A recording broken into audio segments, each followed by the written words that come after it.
Assalamualaikum warahmatullahi wabarakatuh. Innal hamdalillah wassalatu wassalamu ala Rasulillah. La haula wala quwata illa billah. Rabbi sahri sadri yassirli amri wahlul 'uqdatam min lisani yafqahu qawli. Rabbi zidni ilma warzuqni fahma. Amma ba'du. Kita haturkan kepada baginda Rasulullah Nabi Muhammad Sallallahu Alaihi Wasallam, Allahumma sholli wa salli wa barik alaih, dengan kita selalu melafazkan Allahumma sholli ala Sayyidina Muhammad wa ala ali Sayyidina Muhammad, Allahumma sholli wa salli wa barik alaih. Semoga kita termasuk golongan orang-orang yang akan diberikan syafaat kepada Rasulullah Nabi Muhammad Sallallahu Alaihi Wasallam di akhir yaumul kiamat nanti. Amin amin ya rabbal alamin.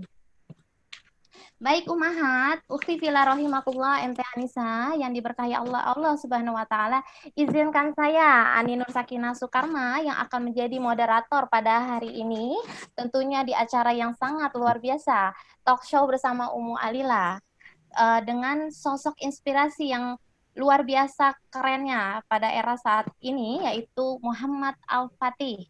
Adapun susunan acara pada hari ini adalah pembukaan langsung dibuka dengan saya selaku moderator, kemudian pembacaan kalam ilahi. Apabila bolehlah dipersilakan untuk menyiapkan Al-Quran di sampingnya dan kita sama-sama menyimak Quran surat Al-Fat di surat 48 ayat 28 sampai dengan 29. Kemudian mungkin Bunda bisa dapat menyiapkan alat tulis apabila diperlukan karena pada dasarnya ilmu itu harus dicatat dengan tulisan agar kita dapat mengaplikasikannya dan mengingatnya setiap saat. Kemudian acara langsung talk show bersama Ummu Alila disertai, kemudian di jam 11 akan ada sesi tanya jawab. Mohon maaf untuk sesi tanya jawab mungkin saya akan batasi di 3 orang penanya peserta jamaah MT Anissa hari ini. Adapun tata cara bertanya pada hari ini adalah mohon kepada para peserta yang ingin bertanya, yaitu 3 orang, harus raise hand terlebih dahulu, kemudian Ani akan menunjuk orangnya siapa, kemudian akan Ani tunjuk dan bertanya langsung kepada Ummu Alila dan langsung Ummu Alila akan menjawabnya satu persatu. Oke, baik. Kemudian acara terakhir yaitu acara doa penutup yang akan disampaikan oleh Ibu Nina Hawa.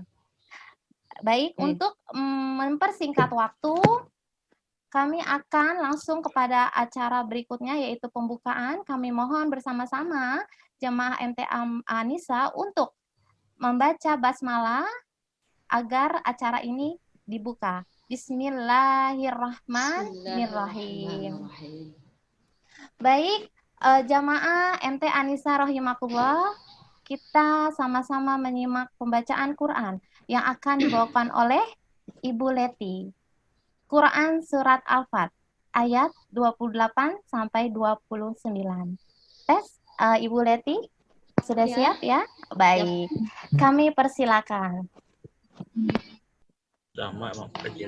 Assalamualaikum warahmatullahi wabarakatuh. Waalaikumsalam warahmatullahi wabarakatuh. A'udzu billahi minasyaitonir rajim. Bismillahirrahmanirrahim.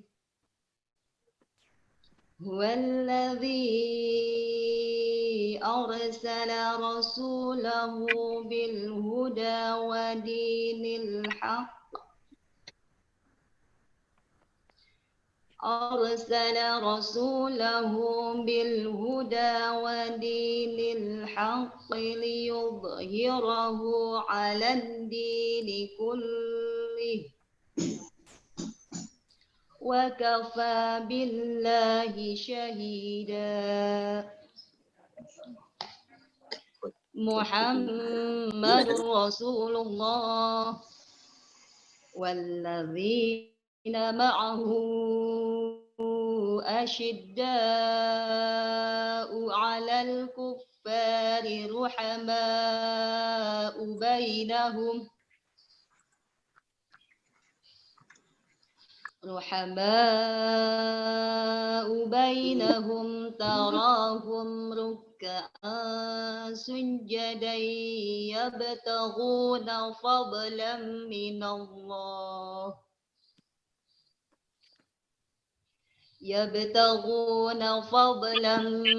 من الله ورضوانا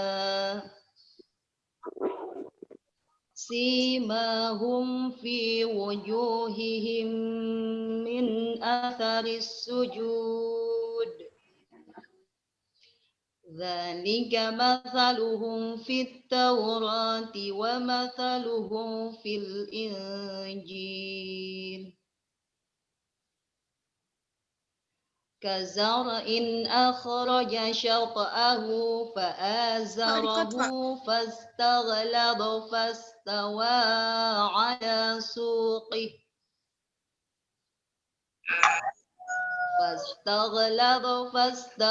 على سوقه يعجب الزراع ليغيظ بهم الكفار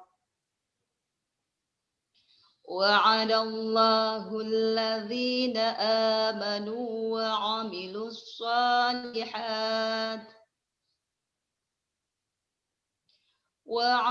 الصالحات منهم مغفرة وأجرا عظيما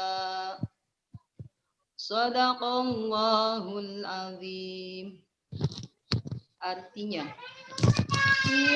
dengan menyebut nama Allah yang Maha Pengasih lagi Maha Penyayang. Dialah yang mengutus Rasul-Nya dengan membawa petunjuk dan agama yang benar, agar dimenangkannya terhadap semua agama. Dan cukuplah Allah sebagai saksi. Muhammad adalah utusan Allah, dan orang-orang yang bersama dengan dia bersikap keras terhadap orang-orang kafir, tetapi berkasih sayang sesama mereka. Kamu melihat mereka ruku dan sujud, mencari karunia dan keridhaan Allah. Pada wajah mereka tampak tanda-tanda bekas sujud. Demikianlah sifat-sifat mereka yang diungkapkan dalam Taurat dan sifat-sifat mereka yang diungkapkan dalam Injil, yaitu seperti benih yang mengeluarkan tunasnya. Kemudian tunas itu semakin kuat, lalu menjadi besar dan tegak lurus di atas batangnya. Tanaman itu menyenangkan hati penanam-penanamnya, karena Allah hendak menjengkelkan hati orang-orang kafir dengan kekuatan orang-orang mukmin. Allah menjanjikan kepada orang-orang yang beriman dan mengerjakan kebajikan di antara mereka ampunan dan pahala yang besar. Maha benar Allah dengan segala firman-Nya. Assalamualaikum warahmatullahi wabarakatuh. Waalaikumsalam warahmatullahi wabarakatuh. Alhamdulillah, jazakillah khair kepada Ibu Leti. Semoga Ummahat MT Anisa yang membaca dan mendengarkan mendapatkan ampunan kesalahan dari apa yang kita perbuat selama ini dari Allah Subhanahu wa taala. Amin amin ya rabbal alamin. Teh Yanti, sebelumnya saya mau menyapa teman-teman MT Anisa nih pada hari ini nih. Saya lihat, waduh, ada yang dari Bojonegoro hadir ya. Semarang hadir, luar biasa, Masya Allah. Kemudian dari Jakarta cukup banyak ya, Teh Yanti ya. Waduh, dari Palembang nih, Cia dari Palembang, dari Solo, apa kabarnya nih? Anawandira, luar biasa. Masya Allah, semua berkah ya semua ya. Kemudian Ibu Deti dan semua yang tidak bisa Anda sebutkan satu persatu. Luar biasa ya, ini kapasitasnya Teh Yanti. Ada berapa Bu ini? Ani diangkat jempol aja kalau misalkan mereka yang Iya, udah siap. ya Jadi hadir nggak ya, usah iya di betul ya. unmute gitu. Iya betul betul betul. Oh iya, kemudian Ummahat rahimakumullah, aku sampaikan informasi bahwa untuk 3 orang penanya terbaik, untuk 3 orang penanya hari ini akan dilakukan pemenang satu orang pemenang untuk penanya yang the best question hari ini ya, dan akan dipilih langsung oleh Ummu Alila, dan kemudian kita akan mendapatkan giveaway sebelah koko. Sebelah koko pantang nggak enak. Oke, kemudian aku infokan kembali satu kali lagi bahwa akan ada summary. Jadi bagi jamaah yang akan menuliskan summary yang terbaik hari ini dan dituliskan dalam Instagram MT Anissa, dan kemudian akan dipilih satu orang pemenang, dan kemudian akan diberikan giveaway dari MT Anissa, tentunya souvenir, dan tidak lagi dan tidak bukan sebelah koko pantang nggak enak ya. Waktu menunjukkan ya, insya Allah. Bagaimana dites dulu Ummu Alila nih. Assalamualaikum Ummu Alila. Suaranya dulu Afwan. Di unmute dulu Di unmute dulu yuk Iya. Ya baik. Bisa tolong dibantu Teh Yanti untuk unmute Ummu Alila. Ya, sebelum talk show kita mulai, Ani akan membacakan biografi sedikit mengenai Ummu Alila pastinya.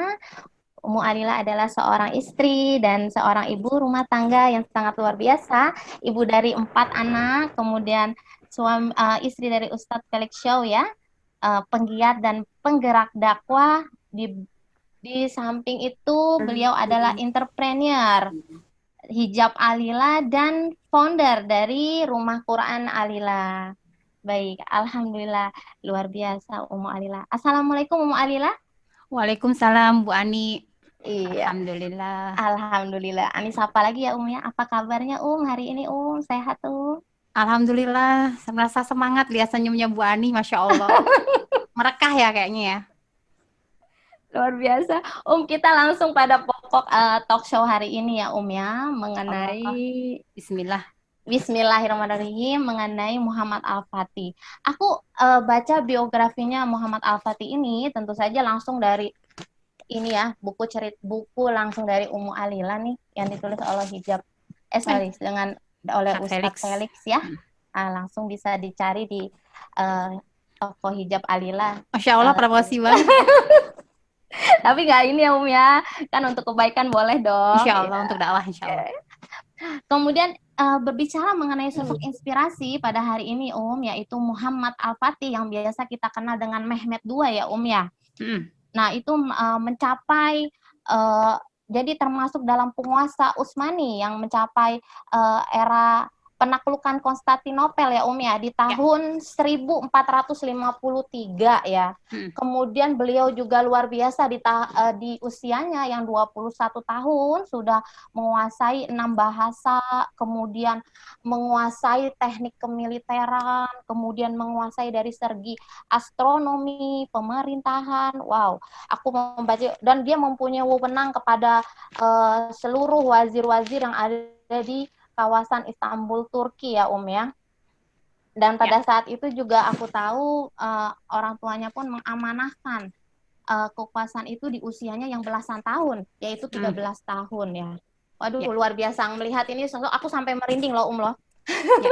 Ini bagaimana kalau menurut Umi? Iya, menurut Umi ini sosok Muhammad Al-Fatih dari sudut pandang Ummu Alila sendiri nih, bisa mungkin dibantu. Silakan Ya, bismillahirrahmanirrahim. Saya sapa dulu ya. Assalamualaikum warahmatullahi wabarakatuh. Waalaikumsalam warahmatullahi wabarakatuh. Alhamdulillah, nahmaduhu wa nasta'inuhu wa nastaghfiruh billahi min syururi anfusina wa min sayyiati a'malina may yahdihillahu fala mudhillalah wa may yudhlil fala hadiyalah. Asyhadu an la ilaha illallah wa asyhadu anna Muhammadan abduhu wa rasuluhu nabiyya ba'da. Rabbi sholli sadri wa yassir li amri wa hlul 'uqdatam min lisani yafqahu qawli amma ba'du. Alhamdulillahirabbil alamin, akhirnya bisa menyapa ya teman-teman Khadimat MT Anissa, kemudian juga peserta kajian pada pagi hari ini, Masya Allah. Ya, ada berapa nih Bu Ani pesertanya? Lebih 188 ya. Masya Allah, alhamdulillah ya. Jadi ini rame ya. Kalau di di Musola Al-Fatih nggak muat nih kayaknya ya. Ya Mi, sampai keluar-luar aja Mi. Alhamdulillahirabbil alamin, syukur senantiasa kita panjatkan kepada Allah Subhanahu wa taala yang masih memberikan kita kesempatan, nikmat iman, nikmat Islam, sehingga pada pagi hari ini masih Allah berikan kita kesempatan untuk sharing-sharing bareng ya. Kalau saya ngajari sebenarnya enggak ya, tapi saya tuh mungkin ingin berbagi semangat ya. Pengen berbagi semangat sehingga ini kita niatkan karena Allah, dan mudah-mudahan acara hari ini pun bisa minimal mengecas kita ya. Kalau Sakofa insya Allah mudah-mudahan di sini masya Allah ya, sekarang online itu bisa belajar dengan mudah, nggak kayak saya zaman dulu hijrah yang harus baca buku dan tahu sosok Muhammad Al-Fatih itu bahkan setelah menikah dengan Ustadz Felix, masya Allah kan ya. Kaking belum ada zaman online. Jadi ketika sama Ustadz Felix baru Umi baru ngeh kalau seandainya Muhammad Al-Fatih itu kayak gitu ceritanya Bi. Jadi Umi kemana aja gitu katanya Ustadz Felix gitu. Jadi kalau zaman sekarang mungkin lebih mudah untuk kita belajar, nggak kayak seperti zaman dulu. Jadi mudah-mudahan kajian hari ini pun bisa memberikan manfaat dan semangat buat umahat-umahat yang bergabung di majelis ini, insya Allah. Salawat dan salam senantiasa kita panjatkan kepada baginda Rasulullah Shallallahu Alaihi Wasallam. Mudah-mudahan pada pagi hari ini pun kita niatkan karena ingin semakin mencintai beliau, semakin kita ingin dalam hal ini mendapatkan giroh semangat, karena Muhammad Al-Fatih ini sangat berhubungan dengan Nabi Muhammad Shallallahu Alaihi Wasallam. Ya, jadi itu yang mudah-mudahan kita meluruskan niat bergabung di sini untuk sama-sama kita belajar, bukan hanya sebatas untuk bersenda gurau di majelis ataukah hanya kepengen melihat wajah Mualila yang mana sih gitu kan ya. Tapi juga untuk bisa sama-sama kita sharing dan belajar, kemudian menambah semangat untuk lebih berjuang untuk agama Allah ini. Kembali lagi dengan pertanyaan Bu Ani. Tapi masya Allah loh Bu Ani, saya sangat senang sekali dengan senyumnya Bu Ani. Oh iya, ternyata potensi menjadi moderator besar banget ya ini ya Buntah ya. Ya Ya, jadi memang menghidupkan suasana dengan senyum merekahnya Bu Ani ya gitu. Waduh. Ya, terima jadi, kasih Insya Allah. Umi juga. Terima kasih juga ya di lain sebelah kokonya Bu Ani ya, masya Allah gitu ya. Jadi kita dipromosiin ke bunda-bunda untuk produk barunya Mualila gitu ya. Iya. Kembali ke pertanyaan Bu Ani, jadi sosok Muhammad Al-Fatih ya. Sudut pandang nih ya. Itu dulu ketika saya baru hijrah, Ustadz Felix juga baru masuk Islam. Kemudian Ustadz favorit saya, Ustadz Fatih Karim, ketika lagi kuliah di IPB waktu itu, ya kata-kata Fatih itu sesuatu yang kita itu sering dengar. Sosok pahlawan, sosok yang di situ penakluk, tapi nggak sampai membuat kita itu jadi bahan pembicaraan atau menginspirasi. Nggak sampai, hanya sebatas kayak tahu informasi tok gitu. Tapi nggak sampai apa sih yang beliau lakukan, apa sih seorang Muhammad Al-Fatih lakukan sehingga sampai orang-orang itu memberikan namanya Tauriyah ya. Jadi nama aslinya kan kayak Ustadz Fatih Karim kan nama aslinya kan Haryadi gitu ya. Kemudian zaman dulu tuh kita diberikan nama Tauriyah. Nama Tauriyah tuh kayak nama kita lebih Islami. Kadang-kadang kan nama ya, betul. Misalnya ada yang misalkan wow, siapa itu yang nangis ya? Misalkan Azizah Nia tuh udah bagus gitu ya nih. Ya teh ya, Bun teh. Tapi ada yang bisa namanya misalkan nggak Islami ya. Akhirnya itu cobalah bikin nama Tauriyah, kan nama kan doa gitu. Jadi di situ kok orang berlomba-lomba nama Tauriyahnya Fatih ya gitu. Jadi kita sebatas masih seperti itu, tapi nggak tahu seperti apa. Tapi ketika Ustadz Felix mungkin dengan cara menyampaikan beliaunya yang mungkin juga penuh dengan semangat ya. Kemudian lebih mudah dipahami dengan bahasa-bahasa beliau yang mungkin di situ lebih ringan. Lugas, ringan ya. Akhirnya kita jadi tahu, oh ya Allah ternyata ada kisah yang sebegitu hebat ya. Ada kisah yang begitu inspiratif banget ya. Nah jadi waktu saya sering masih nemenin Ustadz Felix itu ya mungkin boleh dibilang mungkin nggak terhitung ya berapa kali saya mendengar materi Muhammad Al-Fatih ini ya. Ya jadi ketika saya mendengarkan cerita itu dari sebelum kita pergi ke Istanbul. Jadi masih sebatas teori ya kalau kayak begitu ya. Ya sebatas cerita-cerita kisah, belum praktek langsung. Nah, ketika tahun 2011, alhamdulillah ada rezeki untuk Ustadz Felix dan saya bisa ke Istanbul waktu itu. Otomatis kan semangat banget ya Bu Ani ya. Iya, karena sudah ada teorinya sudah ada dan teori, kemudian dapat tahun-tahun dari realisasinya. 2000, iya Iya, 2008 kan ya itu atau iya, 2010 kalau nggak salah Ustadz Felix itu nulis buku 2010 kalau nggak salah itu langsung itu yang paling kita sangat benar-benar hektik itu ketika kita masuk ke Hagia Sophia. wah, Hagia Sophia ya. Ya, karena itu kan kayak ketika materi satu itu kan kayak bikin apa ya, kita deg-degan ya. Wah, gitu menang yang siapa nih yang menang perang nih? Siapa nih yang menang perang kan gitu ya. Iya, Kemudian iya, kok bisa Hagia Sophia itu apa namanya? Bisa dibilang sesuatu yang megah pada zaman megah, iya, itu. betul. Bangunan terkeren di dunia pada zaman itu. Iya, Di materi yang Ustadz Felix sampaikan itu terjawab ketika memang saya masuk di museum ya berarti waktu museum. itu Iya, waktu ya. itu masih Sekarang museum sudah ya. masjid alhamdulillah waktu Masjid, itu iya. masih museum. Terjawab sudah ketika saya masuk. Iya ya Masya Allah. Tahun 1453 berarti kan tahun penaklukan tuh. Ya, Itu tuh udah ada bangunan seperti Hagia Sophia. Padahal Hagia Sophia ini dibangun sekitar tahun 500-an Bu Ani. iya. Ini memang apa namanya? Yang ada di mungkin- belakang saya ya ya, ini ya. Ya, Aduh. usianya udah mungkin udah berapa abad itu kan untuk ketika ditaklukan oleh Muhammad Al-Fatih kan ya. Iya. Nah, berarti di situ wow pada zaman itu udah ada bangunan sekeren ini tahun 500-an. Mungkin di Nusantara saya bayanginnya tuh mungkin bisa jadi masih gubuk-gubuk gitu ya. Ya, belum ada mungkin bangunan dari batu, belum ada bangunan dari ini. Mungkin zaman dulu Indonesia tahun segitu masih ngapain ya gitu loh. Tapi di Konstantinopel, namanya waktu itu Konstantinopel ya, bukan Istanbul. Itu sudah ada bangunan sebegitu mewah, segitu besar, sebegitu megah. Buat bunda-bunda yang udah pernah ke sana pasti akan bisa nyambung deh dengan apa yang ingin saya sampaikan. Gitu. Jadi di situ benar-benar wow banget. Coba saya sambungkan lagi lah dengan sejarah-sejarah ketika kita belajar di SMP, SMA tentang Konstantinopel dengan posisi yang sangat-sangat strategis di posisi dunia. Ya, jadi beberapa apa namanya titik di dunia kan posisi strategis ya. Ada Konstantinopel. Ya, ada yang di situ perbatasan antara Malaysia dengan Aceh itu juga strategis ya. Pada zaman penjajahan juga tempat yang itu diperebutkan oleh dunia ya, Selat Malaka. Kemudian juga ada terusan Suez itu juga termasuk jalan yang diperebutkan oleh dunia. Betul. Nah, begitupun dengan Bosporus ya. Bosporus itu posisinya sangat strategis sehingga menjadi target orang-orang di dunia ketika itu. Nah, Bosporus itu dulu kita pelajarinya ya Konstantinopel itu.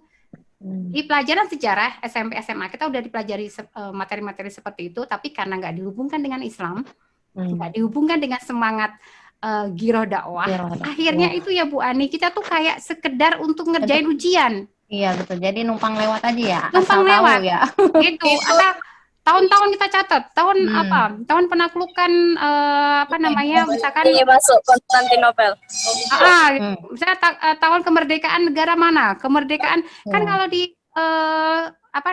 di wilayah Timur Tengah kan negara-negara kan punya merdekanya masing-masing ya. Kemerdekaan masing-masingnya. Tapi kita nggak pernah ngerti bahwa merdekanya mereka itu ada sebuah cerita besar di belakangnya, sehingga kita sebatas kayak sekedar mengerjakan ujian. Sayang banget ya, terbuang waktu kita untuk belajar sejarah. Padahal ketika saya mendapatkan materi Muhammad Al-Fatih ini, Masya Allah, ya Allah gitu kan ya, ternyata janji Rasulullah ya ketika perang Khandaq di situ baru terrealisasi ketika seorang pemuda bernama Muhammad Al-Fatih itu yakin akan janji Rasulullah dan dia nggak pernah bertemu dengan Rasulullah ya.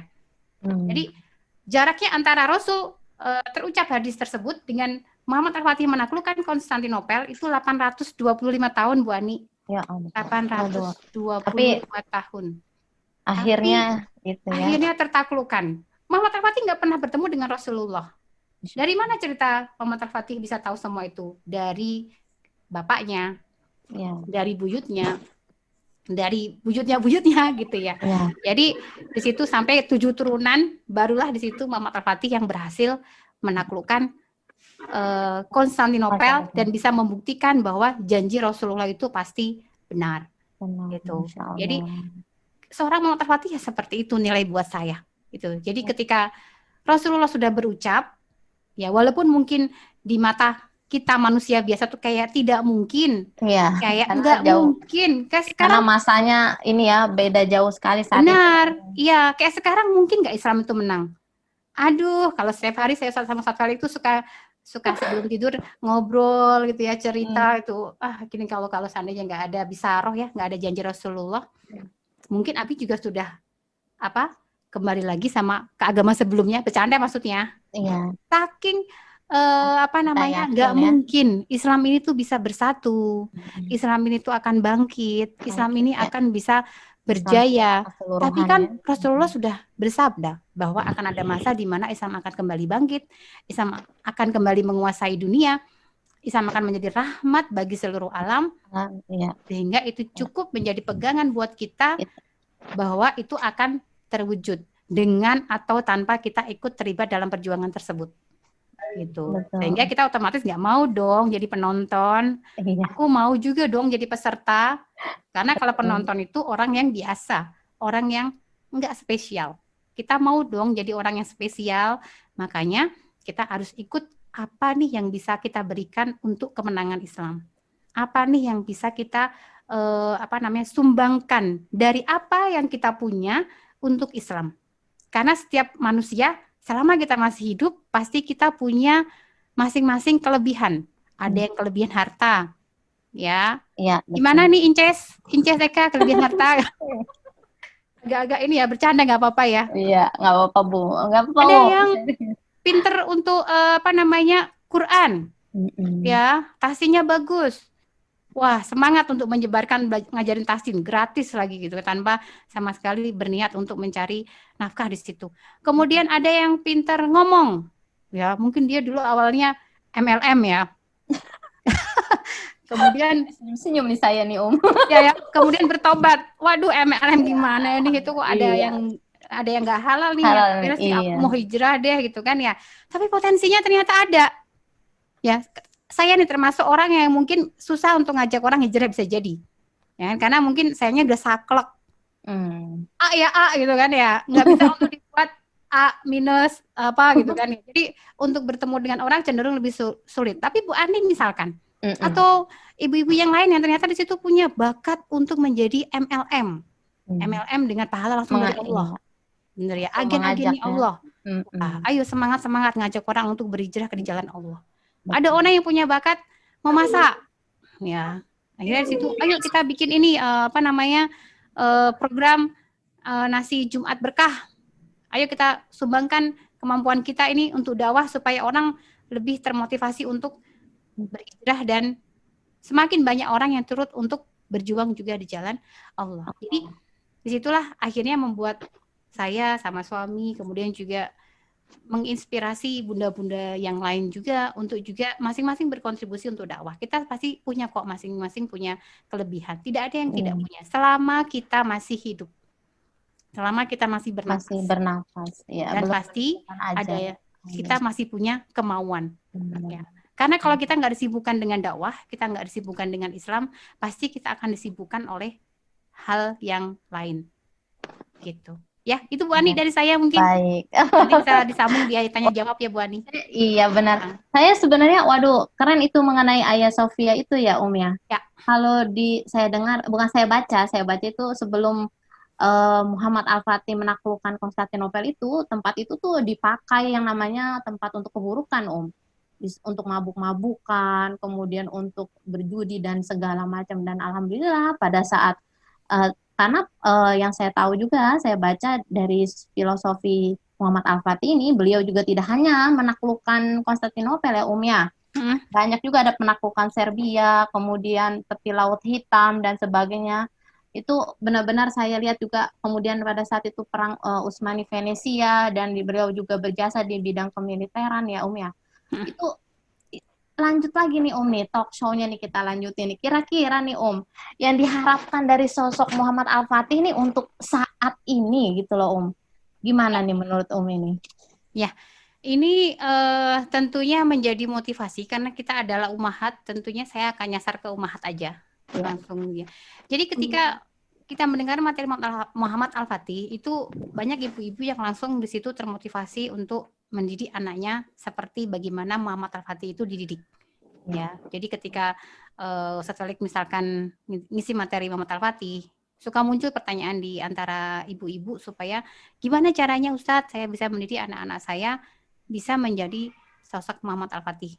Nah, tentunya figur-figur seperti ini itu kan harusnya yang menjadi pegangan kita para ummahat karena ini figur bukan figur yang apa namanya di sini tuh Biasa fiksi saja ya. ya atau seperti kayak Ya. Iron Man, Superman, Ya betul. kemudian Batman ya. ya Batman gitu loh. Tapi ini figur yang benar-benar nyata, yang benar-benar ada dan bukan sebuah kisah yang diada-adain.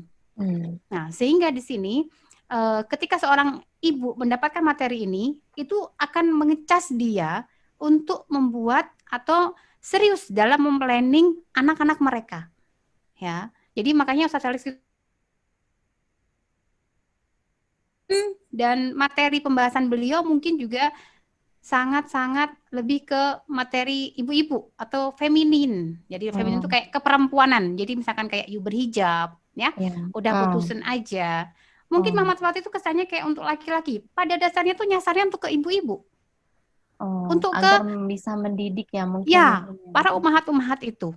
Jadi itu sangat menginspirasi sekali. Jadi sekarang itu sampai ada kemarin ya, ada seorang artis ya yang kemarin Ustadz Felix juga sempat datang ke sana. Kalau bunda-bunda lihat ya di sosmed, di online ya luar biasa. Kita lagi di Jogja tuh sebenarnya. Kemudian dapat kabar, wah ada artis yang ya lumayan terkenal di Indonesia. Kalau kita memang udah jarang ya karena udah nggak ngikutin artis-artis sekarang ya. Nah, cuman itu artis yang terkenal pada saat ini memberikan nama 1453. Nah, kita kaget juga. Akhirnya kemarin Ustadz diminta untuk ini datang untuk apa itu namanya akikah, tausiah ya, tausiah akikah. Yang awalnya kita masih di Jogja, kita langsung pergi ke sana ke Jakarta. Untuk apa? Sebenarnya kita masih ada agenda sebenarnya di Jawa itu. Tapi mudah-mudahan capeknya kita kan kita berkendara ya Bu Ani, naik mobil ya. Ya, naik kendaraan sendiri ya. Jadi ketika dari sana kemudian kita langsung acara selesai di Jogja langsung cabut langsung ke Jakarta. Harapannya apa? Bukan Ustadz Felix mau nyari ini ya, apa biar masuk infotainment atau bukan, tapi lebih supaya ini nih artis yang juga terinspirasi dari materi Muhammad Al-Fatih ini juga bisa menginspirasi yang lain. Bahagia gitu loh. Satu tuh bahagia banget, Masya Allah, Alhamdulillah ada seorang artis yang di situ terinspirasi dari materi beliau Ustadz Felix ini yang langsung ngasih nama anaknya 1453. Masya Allah. Ya, jadi walaupun lelah capek selama acara di Jogja itu langsung kita pergi ke Jakarta juga tetap semangat gitu, walaupun badan juga masih kebayang ya sudah pernah nyetir jalan Pantura ya, walaupun mungkin nggak macet tapi tetap ya di situ lumayan banget lah perjalanannya, capek tapi cukup senang ketika materi yang disampaikan oleh Ustadz Felix itu bisa menginspirasi orang, apalagi seorang public figure yang mau nggak mau public figure sekarang masih menjadi contoh, menjadi di sini tuh patron ya, apalagi kalau anak muda yang melihat itu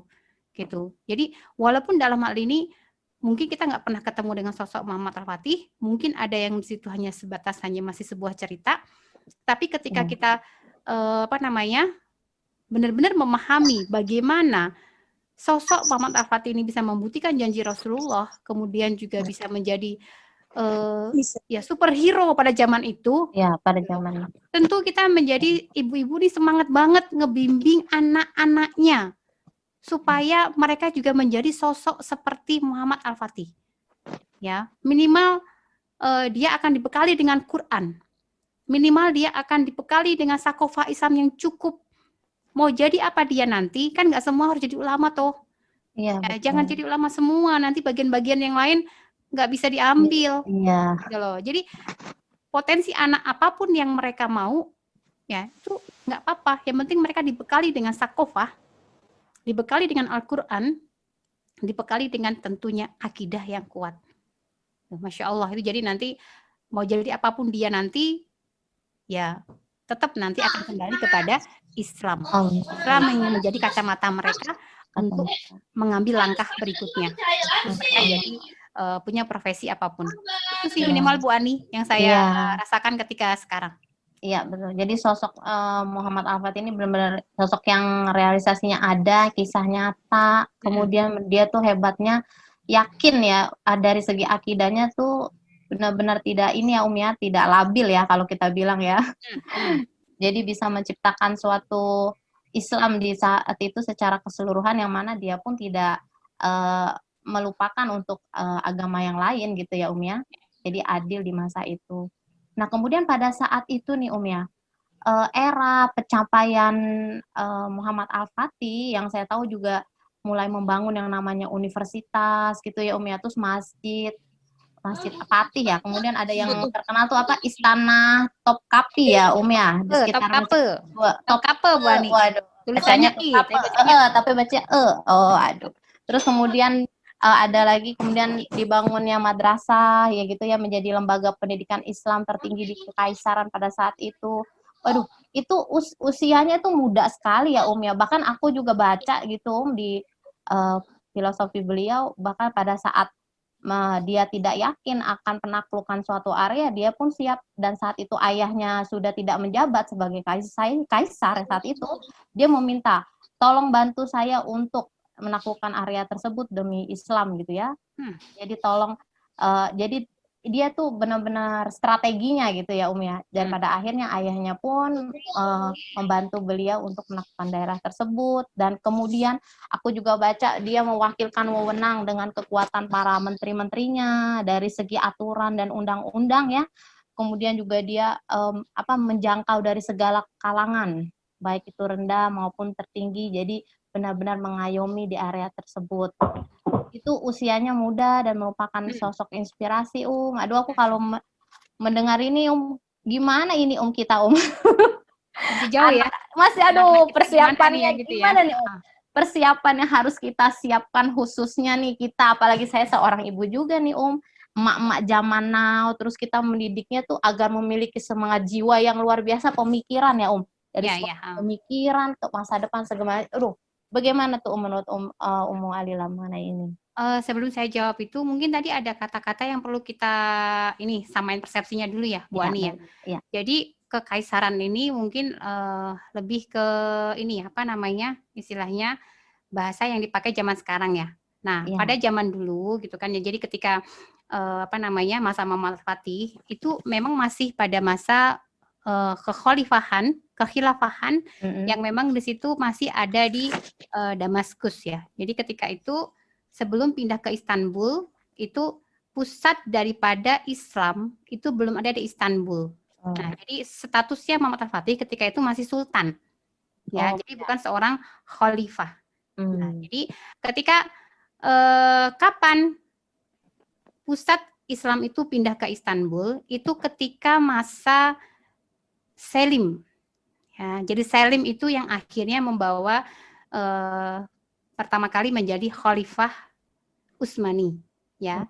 Jadi ketika kita samakan persepsi antara kekaisaran diganti dengan kekhilafahan dan kaisar diganti dengan khalifah, ya, khalifah. Jadi waktu itu status Al-Fatih masih sultan, belum seorang dalam hal ini adalah belum seorang khalifah, tapi menjadi masih perwakilan Islam yang memperluas Islam sampai ke wilayah Eropa. Tadi yang Bu Ani bilang ya Serbia, kemudian sampai ke Yunani. Masya Allah itu seandainya Muhammad Al-Fatih ini masih hidup, mungkin sudah sampai ke Roma, Bu Ani. Masya Allah. Kalau seandainya beliau masih hidup dan tidak diracun. Karena betul diracun. Gitu ya. Dan tadi kata-kata Bu Ani soalan gereja yang dijadikan kandang kuda, tempat di situ untuk sampai memperkosa ya. Karena pada waktu itu Islam Katolik Roma dengan Katolik Ortodok itu kan ribut ya. Iya. Jadi mereka memperebutkan ya wilayah-wilayah Konstantinopel tadi sekali lagi menjadi wilayah-wilayah yang di situ sangat strategis sehingga menjadi perebutan dunia. Betul. Jadi beda antara ketika Islam menaklukkan gereja Hagia Sophia dengan beda antara orang kafir menaklukkan suatu wilayah. Masya Allah Bu Ani. Jadi ketika saya baca lagi sejarah tentang Aceh, mungkin saya sebelum jawab Bu Ani, saya sedikit lagi semangatnya mau belajar sejarah Aceh gitu ya. Seru ya. Jadi Masya Allah gitu kan ya. Ketika Islam masuk ke negara kita, bukan negara kita, Nusantara waktu itu ya, masih belum Indonesia ya. itu Masya Allah, mereka bisa diterima dengan damai, bisa diterima dengan luas oleh penduduk Nusantara ketika itu. Jadi sebelum ada penjajah-penjajah itu datang ke Indonesia, Islam itu sudah masuk duluan ke wilayah Nusantara, dan itu adalah salah satu yang saya pahami sejarah, itu adalah tugas yang diberikan oleh Khalifah ketika untuk menyebarkan Islam ke wilayah timur jauh. Jadi kalau wilayah Indonesia daerah itu disebutnya sebagai wilayah timur jauh. Nah, ketika itu belum datang penjajah. Tapi Masya Allah, inilahi ketika penjajah mulai datang ke Indonesia, ya baik Belanda, baik Portugis, mereka zalim luar biasa kepada orang-orang Muslim di Nusantara ketika itu. Nah, begitupun ketika mereka sama menaklukkan Konstantinopel, mengambil gereja Hagia Sophia, mereka menjadikan tempat yang awalnya ibadah itu menjadikan tadi kata Bu Ani, kandang kuda, tempat untuk memperkosa, minum keras. Nah, beda sama ketika Al-Fatih bisa menaklukkan Konstantinopel, Masya Allah, masih jadi masjid. Jadi menghargai bahwa itu adalah tempat untuk ibadah, tapi sebagai izah kemudian menjadi sesuatu yang ibaratnya itu Hagia Sophia itu dulu tuh ibaratnya apa ya? Landmark dunia yang di situ menjadi ikon sesuatu yang wow ketika itu. Dan ketika dirubah menjadi masjid itu menggambarkan bahwa di situ ketika itu Islam itu jadi wow banget gitu kan, sehingga itu tuh menjadi cita-cita Al-Fatih untuk menjadikan itu menjadi masjid. Sehingga kebayang dong Bu Ani, kita yang masa itu, ya Allah, Islam yang dulu dari padang pasir, ya belum dikenal, kata orang-orang liberal itu kan kayak RT doang gitu ya. Jadi ibaratnya menghina banget itu loh pada masa-masa Islam yang dari Madinah ya. Rasulullah ketika hijrah dari Mekah ke Madinah mendirikan kekhilafahan pertama kali kepemimpinan atas Rasulullah di situ, itu dianggap bukan sebagai sebuah daulah atau negara, tapi sebagai sebuah RT katanya. RT gitu kan, karena masih sekelompok kecil ya mungkin ya. Ya gitu kan ya. Tapi Bu Ani kebayang dong yang di situ yang kalau sudah pernah umroh kayak gimana itu suasananya Mekah Madinah. Kan biasanya kan ada tur dari Mekah Madinah kan ke Turki ya. Nah itu tuh pasti beda banget gitu loh suasananya. Yang di situ cuma ada batu-batu, ya kemudian pasir, debu-debu. Tiba-tiba kita bertemu dengan Selat Bosporus, Istanbul, yang di situ Bu Ani, Masya Allah, itu kan benar-benar bedanya itu berapa derajat ya? Lebih daripada 360 derajat kali ya, Masya Allah. Jadi benar-benar kebayang, ya Allah, Masya Allah gitu kan ya. Jadi ini luar biasa Islam ketika itu, ketika bisa menaklukkan wilayah sampai ke wilayah Eropa. Gitu. Jadi ketika itu ya sesuatu yang luar biasa. Nah, terus bagaimana sih kita dalam merealisasikan sehari-hari? Tadi pertanyaannya gitu ya Bu Ani ya? Iya betul. Jadi bagaimana kita bisa mempersiapkan ya ya sebagai ibu-ibu gitu ya, mempersiapkan kepada mungkin anak kita gitu. Karena kita juga kan mama zaman now nih kadang labil juga nih Mungkin yang pertama emaknya dulu yang harus dimotivasi. Emaknya dulu nih. Nah, emaknya gimana caranya? Emaknya harus bisa terus mengecas. Ibarat handphone tuh nggak boleh mati.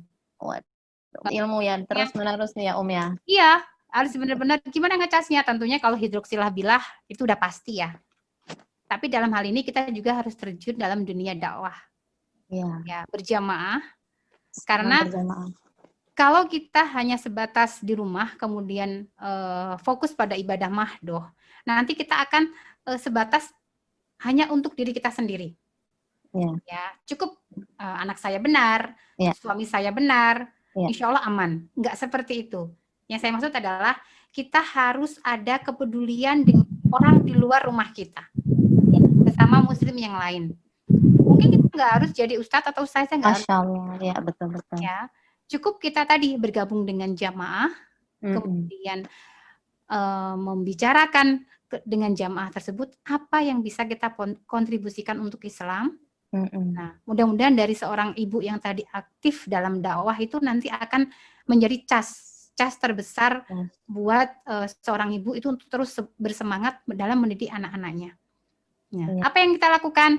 Ya tentu bekali dia dengan Al-Quran.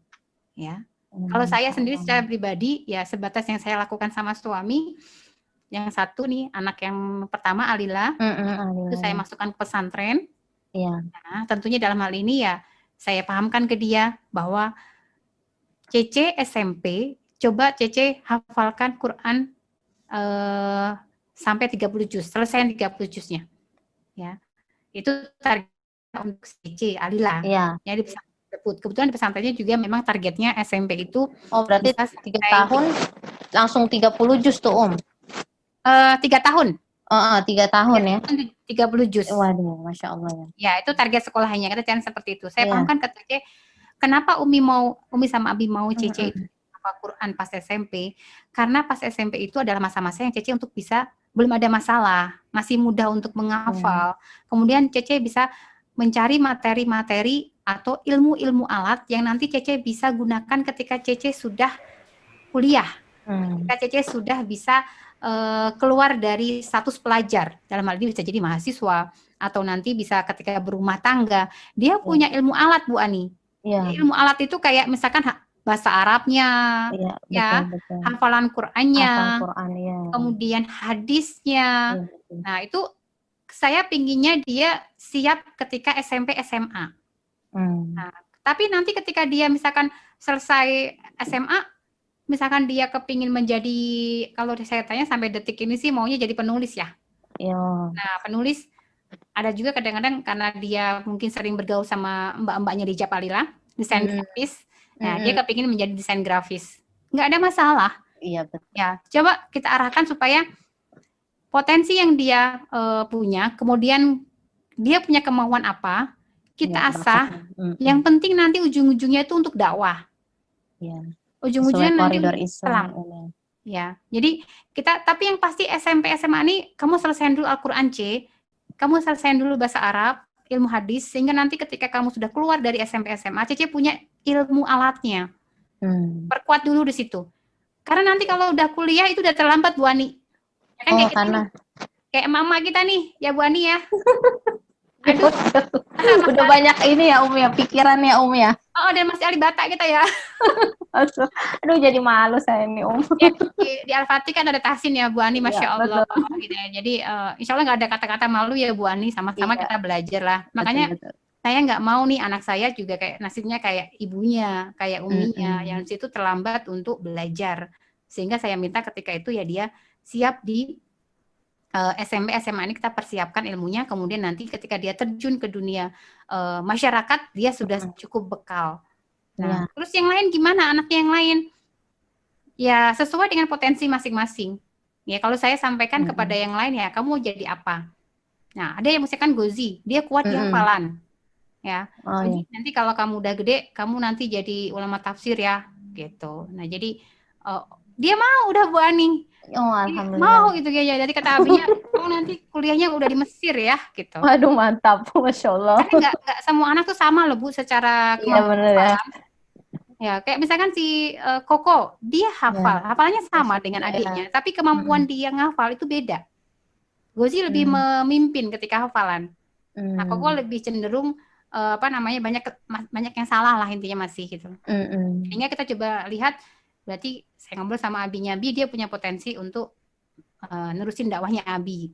Gitu. Cuma nanti kita arahin aja supaya nanti dia kesini gitu. Ya kita jadi kita orang tua juga punya target anak kita mau ngapain. Tapi mau ngapainnya itu yang ujung-ujungnya harus untuk dakwah, untuk Islam gitu. Supaya apa? Supaya kita juga semangat, nggak hanya kita itu kayak kan dulu kan kamu harus jadi dokter, ya. Kamu harus jadi orang sukses. Tapi suksesnya tuh nggak didefinisiin. Suksesnya tuh masih sebatas kayak materi ya Bu Ani ya. Sebatas dunia gitu loh. Tapi sekarang kita fokusnya nggak usah ke situ, itu hanya bonus dari Allah kalau memang kita dikasih Allah itu. Tapi fokusnya adalah kamu nanti gini. Kayak si Koko nih, Koko jadi pengusaha nanti ya. Gitu. Jadi dikorelasikan semuanya untuk akhirat ya ya. Iya, Koko jadi pengusaha ya nanti Koko buatin pesantren buat di Gozi. Ya, buatin masjid buat Gozi ya, biar Gozi bisa dakwah. Masya Allah, Itu aduh. bahasa ringan, tapi Iya, bahasa ringan mungkin dari kita kayak anak-anak. Mualila ngapa sih ngomong jauh banget gitu? Ya itu lebih untuk memotivasi dia, Mereka ya. ya. Biar kita ada bahan bahwa hidup dia tuh untuk Allah, hidup dia tuh Balik untuk lagi Islam. kepada Allah ya Walaupun nanti jadi kita pengusaha juga tuh ya. semua uangmu nanti untuk dia si Koko tanya, Umi nanti Koko ngapain sih harus jualan? Koko harus jadi ini supaya Koko bisa buatin si Gozi pesantren, supaya Koko bisa buatin Gozi masjid gitu. Jadi kita planning mereka itu semua yang kita obrolkan itu nanti kembali kepada Allah, kembali kepada Islam, kembali kepada dakwah. Jadi adapun kita pingin dia menjadi orang yang sukses di dunia, nggak ada masalah Bunda, Masya Allah nggak ada masalah karena orang Islam itu harus sukses semua. Orang Islam itu harus jadi orang kaya, orang Islam itu jadi orang pintar. Supaya Hambanya apa? sukses ya ya. Benar, supaya dakwah makin kuat. Iya, Supaya betul. dakwah ini semakin banyak pendukungnya. Iya. Gitu Bu Ani. Jadi kita emak-emak ini Iya. udah menancapkan dalam diri benak anak-anak kita supaya ke depan dia mau jadi apa. Ya itu kita omongin terus setiap hari kepada mereka. Iya, Coba berarti aja nanti orang tua harus tahu bakat potensi anak tersebut ya ya, setiap Ya. anak itu ya. Nanti Bu Ani ketemu sama Gozi, tanya aja, Gozi kalau kamu udah gede mau jadi apa? Ya itu, ya jawabannya ulama tafsir gitu ya. Wah, ntar kalau ketemu saya tanya kabur lagi Kalau si Koko mau jadi apa? Jadi sopir dia. Kenapa? Karena dia suka banget sama mobil. Dia suka banget sama mobil. Oh jadi sopir sih kok. Pembalap Ya. Udah jadi ini aja apa namanya? Jadi gini-gini kita arahin coba gitu. Yang pasti ujung-ujungnya itu nanti untuk Islam. Itu Bu Ani kalau yang ya coba praktekkan sehari-hari di rumah. Alhamdulillah. Baik ya Bunda-Bunda, insya Allah pertanyaan yang aku sampaikan kepada Ummu Alila tentunya mewakili Bunda-Bunda yang saat ini sedang mengikuti talk show juga dengan Ummu Alila. Terus selanjutnya nih sebenarnya kan saya dapat waktunya nih ya, aduh. Dari para pengurus nih aduh tinggal berapa menit cabai? 8 menit lagi Iya siap. Kayak kebanyakan ngomong kayaknya Bu Ani. Enggak, justru tambah asik kita makin siang nih makin asik nih kita sharing talk show-nya nih. Iya. Nah begitu juga dengan tadi berarti dari pertanyaan yang saya simpulkan ya berarti memang giroh dari sosok Muhammad Al-Fatih, semoga kita juga bisa menginspirasi dari keteladanan beliau ya ya untuk kita didik contoh untuk anak kita nantinya. Terus yang lagi viral nih aku sebenarnya juga kepo maksimal nih ya. Alhamdulillah ketemu Umi juga, aku baca berita tuh sempet di awal Oktober tuh 2020 kemarin. Jadi ada pengumuman ya yang bahwa ada memang kita daring online ini kan ada pelajaran literasi ya di setiap ending benar lesson kan gitu kan. Terus ternyata dari pihak SMK atau sederajat SMA itu mewajibkan baca buku Ustadz Felix katanya yang berjudul Muhammad itu ya Al-Fatih, mewajibkan. Terus bahkan ada announcement-nya tuh saya lihat di tempat waktu itu. Iya, ada di Iya, terus ada juga saya crossing lagi di di Google juga googling gitu kenapa sih gitu ya. Terus ternyata dibatalkan gitu ya dari dinas pendidikannya. Bagaimana tanggapan Ummu Alila tuh, heboh tuh waktu itu Iya sebenarnya sebelum heboh itu saya dikasih Ustadz Felix. Mohon maaf, itu di Bangka Belitung ya ya? Benar. Ya betul. Ya. Sebelumnya saya bicara sama Ustadz Felix soal keputusan Diknas ya. Iya. Dinasnya Bangka Belitung. Terus saya storyin, kata Ustadz Felix, Umi kenapa di storyin? Nggak usah, jangan. Salah saya hapus tuh, karena takut ada masalah nanti gitu. Nah sebelum rame itu sebenarnya saya sudah dikasih tahu Ustadz Felix kan. Nah kemudian di situ barulah ada kabar tentang persekusi ya, itu ya persekusi. Iya. Jangan tuh. Jadi ketika kasus itu terjadi, Masya Allah luar biasa itu kan kita bahagia. Walaupun ada kasus pelarangan ya. Iya pelarangan. Tapi jujur kita bahagia. Kenapa bahagia? Karena Masya Allah banyak banget orang yang terinspirasi oleh dakwah tentang Muhammad Al-Fatih ini. Sampai pengen masuk ke dalam program Diknas. Tadi pertanyaan Bu Ani dari 1 sampai 3, otomatis itu cukup membuat kita jadi ikut semangat juga kan ya? Iya, betul. Semangat. Rasa apalagi penasaran kalau juga tambah tinggi nih ya. Benar. Jadi ketika itu nyampe di ibu-ibu jadi semangat. Apalagi anak-anaknya jadi terpacu gitu kan, untuk mereka juga lebih semangat lagi. Nah ketika ada Dignas seperti ngomong supaya mereka menjadikan referensi ya Muhammad Al-Fatih ini, Iya. kita jadi bahagia banget. Berarti kita ada Mm-mm. sukses dalam hal ini, Mm-mm. bukan kita ya, mungkin ya semua teman-teman lah dalam hal ini, karena banyak banget yang menyampaikan Muhammad Al-Fatih sekarang, nggak hanya Ustadz Felix doang ya. Iya. Itu tapi dalam hal ini ya di situ cukup senang banget ketika mendapat kabar itu, dan malah justru Bu Ani ketika itu Iya. ada kabar kayak gitu orang makin penasaran Bu Ani, penjualan Al-Fatih Hmm. meningkat nih, Oh, Masya Allah. alhamdulillah. Waduh, Jadi negara waktu Indonesia itu yang viralnya buruk tambah menurut mereka ini benar, jadi ya jadi malah justru itu tuh efeknya adalah makin penasaran. makin Orang ini ya makin viral. penasaran dan pingin, malah itu kata yang Penasaran. bagian Al-Fatih Press, waduh permintaannya jadi tinggi nih Ustadz Felix buku Al-Fatih, Masya Allah. Masya Allah. Itulah kebaikan Allah ya ya. Allah selalu ada hikmah. Itu tapi itu bonus ya Bu Ani, itu bonus iya. banget dari Allah lah. Tapi yang benar-benar. bahagia pertama kita itu adalah ya Allah ternyata banyak banget yang terinspirasi dari kisah Muhammad Al-Fatih yang di situ semakin kita yakin dengan janji Rasulullah, semakin kita yakin dengan yang namanya janji Allah pastinya. Gitu. Jadi apa namanya, dengan persekusi itu jujur lebih banyak bahagianya.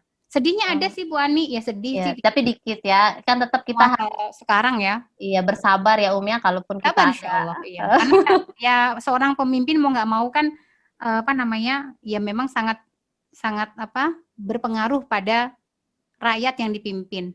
Tapi seorang pemimpin kemarin kan seperti kita ketahui ada yang sampai mengarahkan supaya nonton Korea ya, drakor gitu kan ya. Sementara persekusi pada kajian Al-Fatih dilakukan, tapi drakor didukung. Ya, tapi ya itulah, dakwah mah nggak seru kalau nggak ada masalah ya. Iya benar ya, nggak ada kita udah lika-liku dakwah ya ya. Kalau udah terjun ke dunia dakwah ya kita plus harus siap ya ya. Resikonya ya juga ya ya. Iya Bu Ani, seperti itu Bu Ani. Iya baik.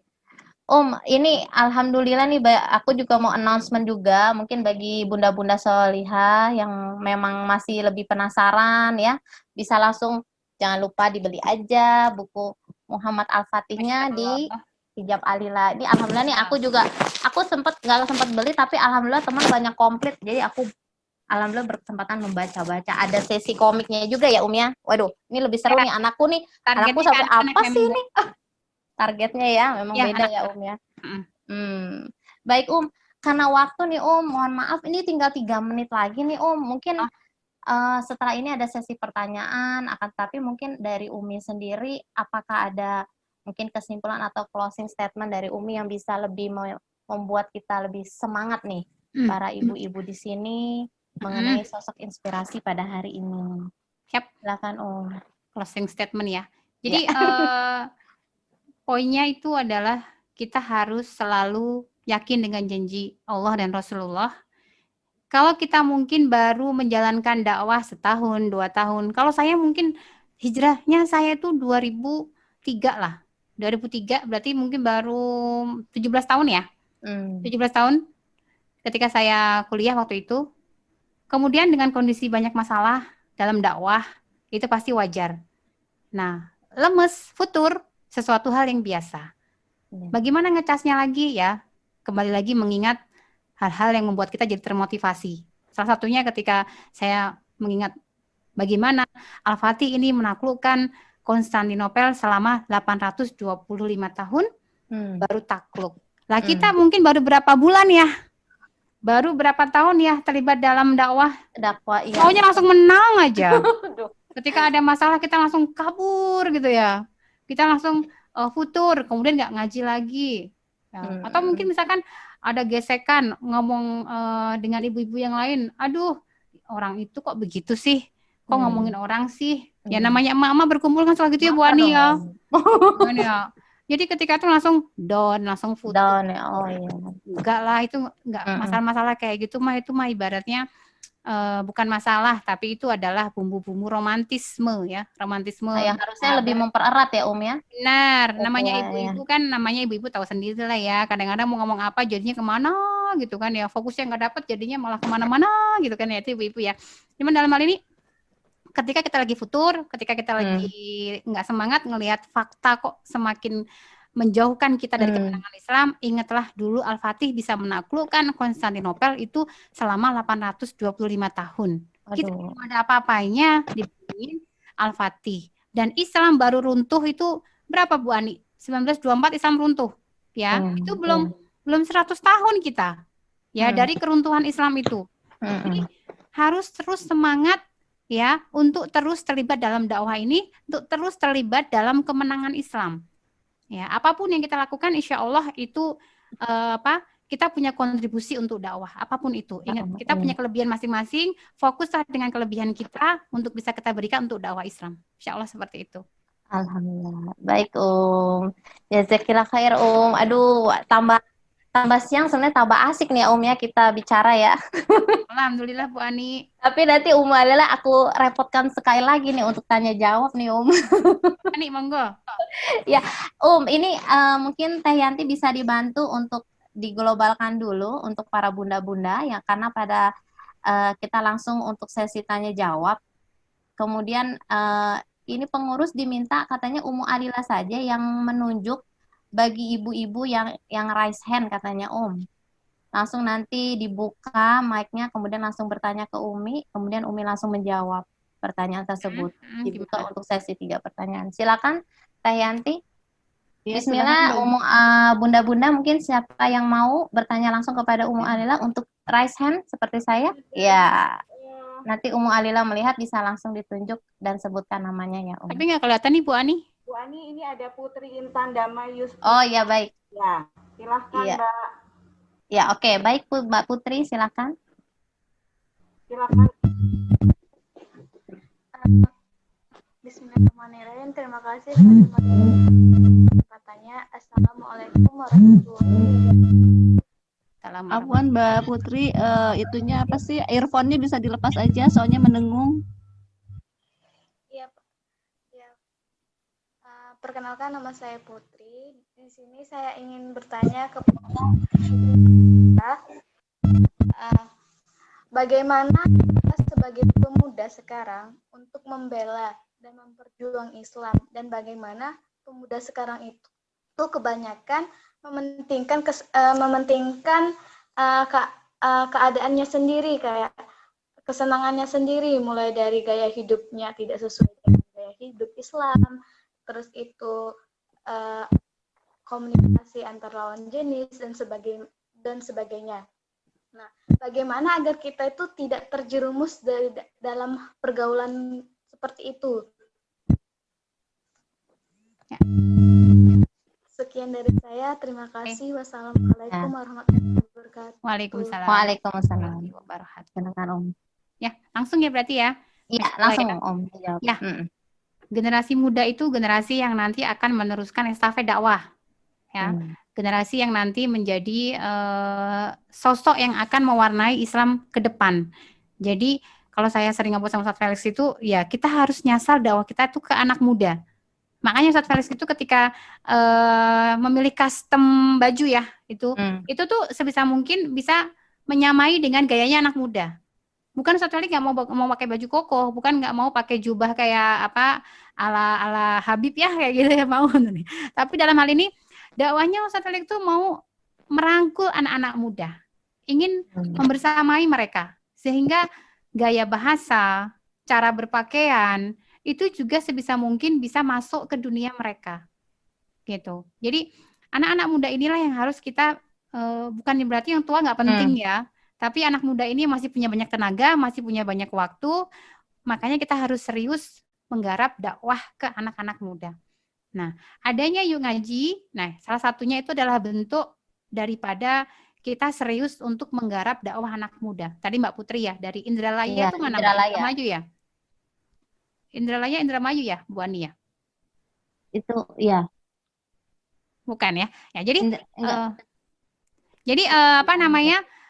Bagaimana caranya supaya anak muda ini bisa menjadi sosok-sosok yang tadi apa namanya seperti Muhammad Al-Fatih, nggak lagi yang menghabiskan waktu mereka dengan kayak hal-hal yang sia-sia, misalkan kayak hangout sama teman-teman di mall, kemudian apa namanya bergaul bebas, kemudian juga menghabiskan waktu masa muda yang penuh dengan kesia-siaan. Tentunya di sini kita harus nyemplungin anak kita itu di tempat yang apa namanya membuat dia mengikuti dengan kemauan orang tuanya atau kondisi yang ideal. Bagaimana? saya kepingin anak saya itu punya sakofa yang bagus, punya dalam hafalan yang bagus, punya pergaulan yang bagus. Tentunya saya akan nyari sekolahan yang sesuai dengan apa yang saya targetkan. Target saya. Ya, saya jauh-jauh setiap bulan harus ke Iskarima. Ya, Iskarima itu saya sebelumnya saya survei dulu, ya, keadaannya seperti apa, yang punya itu kayak gimana pemikirannya, kemudian bagaimana mereka dalam membangun pesantren tersebut, lingkungannya seperti apa, kemudian istilahnya pergaulannya seperti apa yang terjadi di pesantren itu. Kita sudah survei jauh-jauh hari sebelum Alila itu masuk ke dalam pesantren. Nah, kenapa? Karena saya mau dia mendapatkan lingkungan yang ideal di situ untuk mendukung dia belajar dan untuk mendukung pergaulan dia. Karena ketika anak sudah remaja, itu cenderung yang akan mewarnai itu adalah lingkungan. Lingkungan. Terbesar. Ya. Tapi ada mungkin anak-anak yang di situ, kalau saya sering-sering dengan bunda-bunda di MT Anissa, yang mungkin nggak tega ketika anaknya itu ke pesantren. Ada yang seperti itu. Saya coba ngobrol ke mereka, ya saya sampaikan, ayo kita bikin komunitas anak-anak muda kita ini. Ya berkumpul yuk gitu, supaya anak-anak muda ini tuh punya penyaluran dalam menghabiskan waktu-waktu mereka. Mungkin belum berhasil sih, belum optimal. Karena yang sudah berhasil pasti dalam hal ini alhamdulillah yuk ngaji ya. Tapi yang untuk usia SMP, SMA ini memang masih sulit. Karena mereka rata-rata kan masih yang ada sekolah ya. Gitu. Tapi ketika mereka sudah kuliah, saya harapannya tuh nanti kalau yang nggak masuk pesantren, harapannya tuh nanti bisa gabung dengan halakoh-halakoh, ya, atau komunitas-komunitas. Intinya kan mereka itu perlu kita sibukkan dengan sesuatu kan. Ya. Apakah sesuatu ini nanti mereka habiskan untuk yang berguna dan kebajikan berguna atau enggak, itu kan tergantung kita ngarahin dia, menyibukkan dia untuk apa. Gitu. Makanya ketika itu saya lebih memilihkan, Cece, kamu ke pesantren, udah fokus ke sana. Apakah dalam hati dia nggak ada keinginan untuk main, atau misalkan punya handphone, atau misalkan nonton-nonton misalkan ya kartun-kartun yang mungkin dia suka, ya pasti dia mau. Kalau diturutin pasti mau.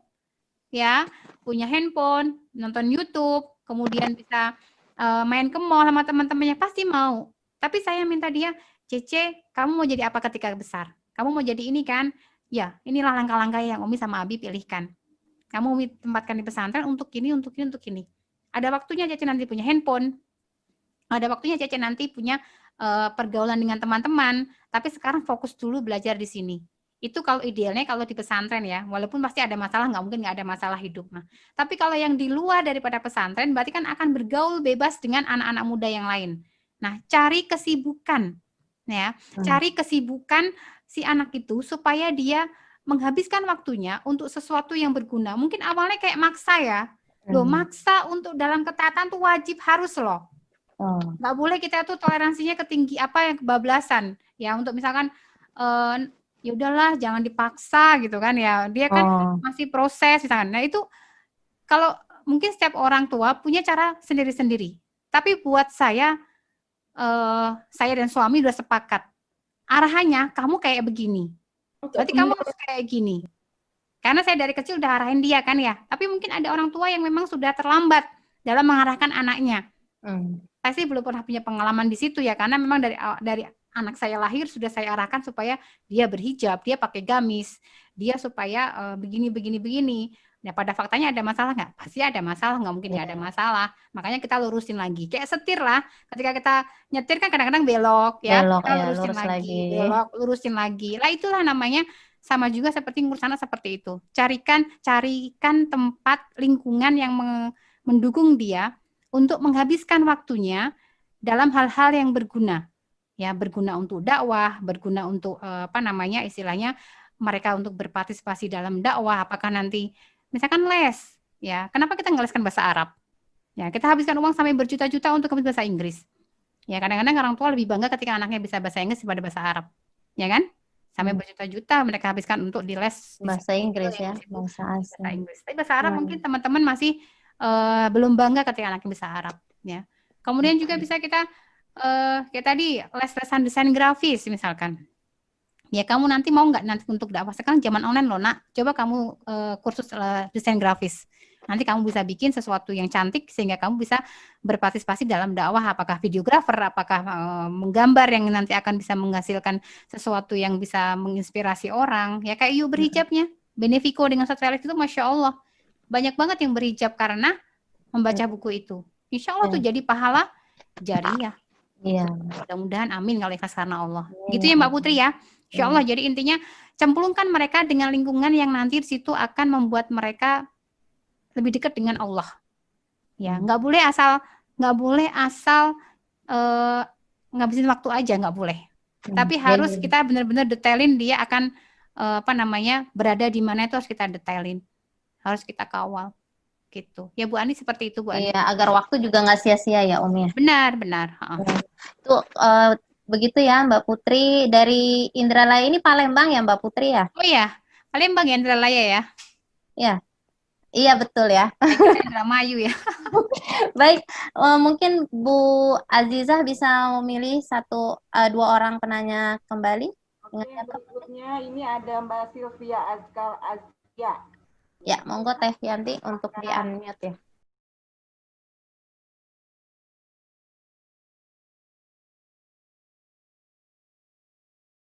Warahmatullahi wabarakatuh, Ummu Walila.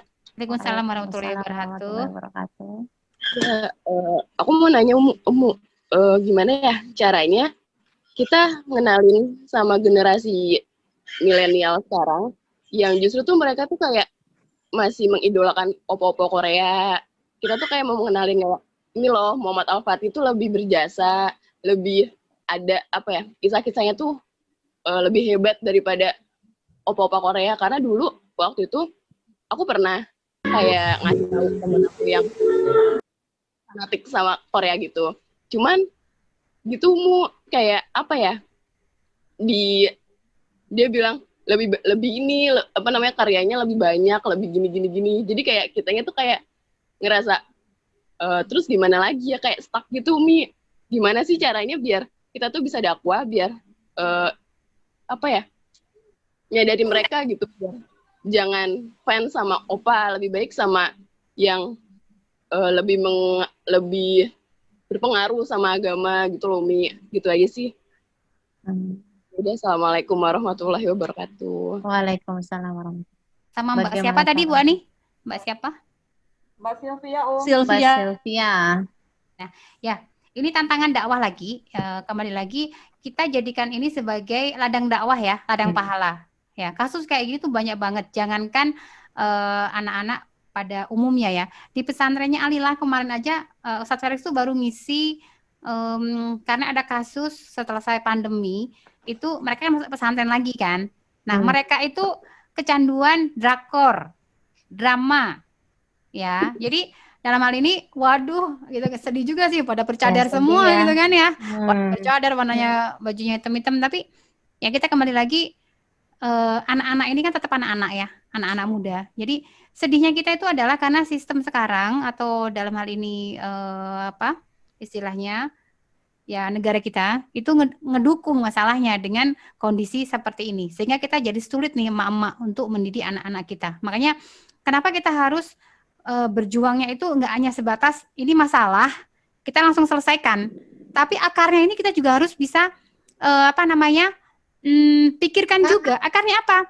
Ya Allah, saya tuh berharap ya Allah, saya tuh pingin banget negara ini peduli dengan rakyatnya, dengan pergaulan anak muda. Berharap mereka itu kan mereka bisa menyaring ya, menyaring apa yang boleh masuk, apa yang nggak boleh masuk. Itu kan haknya penguasa ya, gitu. Sehingga drakor kalau seandainya pemimpin ini peduli dengan akidah umat Muslim, drakor itu diharamkan dari negara ini. Bisa nggak kayak itu terjadi?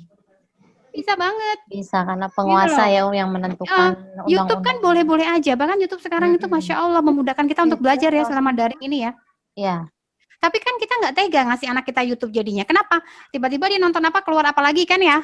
Iya. Nah, kalau seandainya penguasa peduli dengan kondisi akidah, itu akan menjaga banget ya Bu Ani ya. Akan menjaga banget apa yang masuk ke dalam negeri ini. Disaring ya, disaring dulu. Disaring. Jadi emak-emak ini, ibu-ibu kayak kita ini nggak yang olahan. Masya Allah, saya tuh sebenarnya kalau mau emosi gitu ya, nih rasanya sedih banget ketika ngeliat anak kita yang ibaratnya Alila itu ibaratnya ya dia mungkin kita udah arahkan seperti ini, tapi pada faktanya kan dia bergaul dengan anak-anak di luar sana sehingga dia bisa jadi tertarik juga dengan drakor.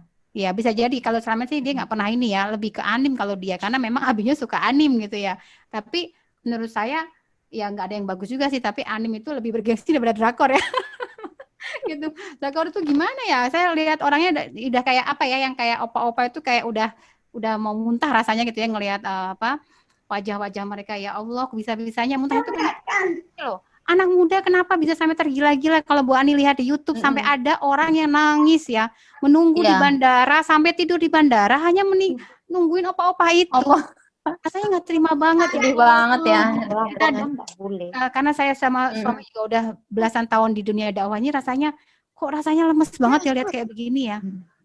Mau dibawa kemana Islam kalau seandainya kondisi kayak begini. Nah tadi Mbak Silvi, kalau seandainya ada kasus-kasus kayak seperti itu, berarti kita harus sabar, berarti kita harus ngatur strategi, gimana caranya supaya anak-anak muda ini selalu kita dampingi. Ya, jangan langsung dipatahkan mereka bahwa anak-anak itu haram, itu nggak boleh.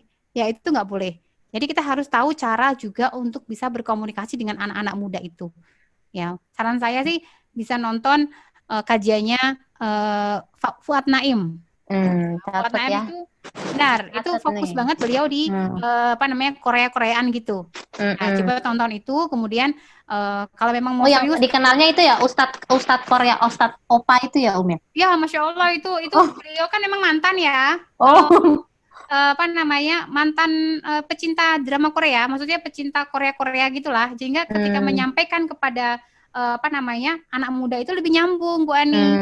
Jadi itu lebih mudah disampaikan karena pernah mengalami hal tersebut. Nah kalau kita ini kan bukan produk drakor ya, produk apa kita Bu Ani ya?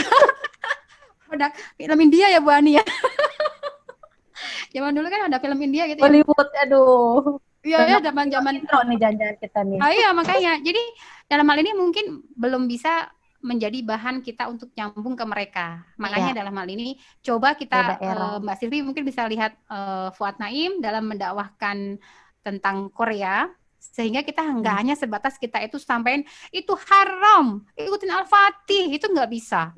Ya, kita harus tahu faktanya kayak gimana, kenapa mereka suka, terus kita untuk supaya bisa masuk ke dalam dunia anak muda. Jadi nggak langsung kita patahin sehingga kita udah malah nanti dibenci duluan sebelum kita ngomong.